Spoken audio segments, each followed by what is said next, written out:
Hi friends, I'm coming to you today from the Alligator Mound here in Granville.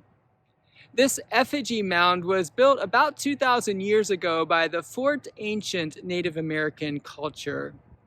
It is one of two effigy mounds in Ohio, the other being the Great Serpent Mound in Adams County. The Alligator Mound is 200 feet long and about 5.5 feet tall at its highest point. It was nearly destroyed by quarrying in the 1840s, but the owner of the quarry agreed to stop operations in this area, and it became a pasture. It remained a pasture through the 1970s, and in 1971, it was placed on the National Register of Historic Places.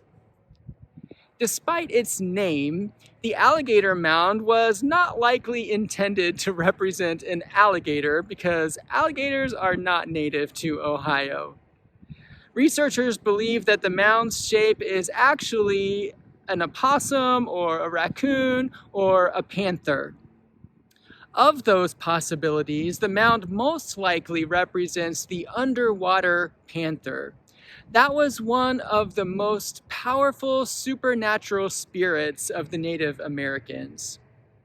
So it's likely that underwater panther got lost in translation to the early settlers, and so they deemed the creature an alligator, and the name stuck. So that got me to thinking about how easily things can be lost in translation. Of course, that's true when literally translating from one language to another, but it's also true when communicating between different mindsets. For example, when my son Matthew says, "I'll be home late," I'm thinking 11 o'clock, where he's thinking 2 o'clock.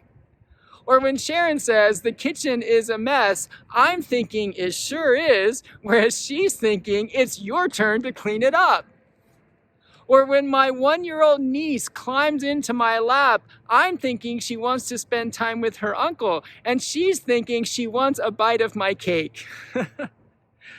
It's easy for ideas or intentions to get lost in translation.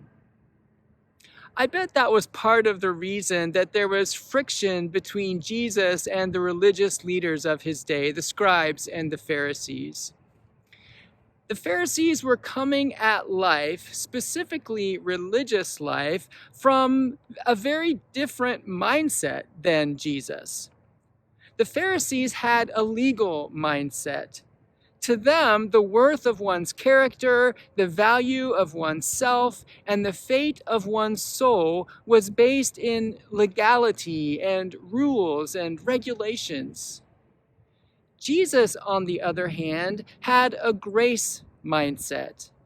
To him, one's worth and value and fate are based on love and the mercy of God. Now, Jesus did not advocate breaking God's law, but he was all in favor of restoring its original intent.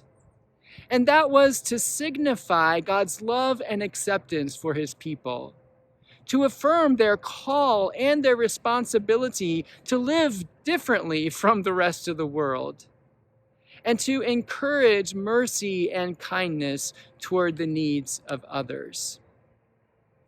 In one account of Jesus' conflict with the Pharisees on the Sabbath, Jesus quotes the prophet Hosea, speaking on behalf of God, by saying, "I desire mercy and not sacrifice." That's Matthew 12:7.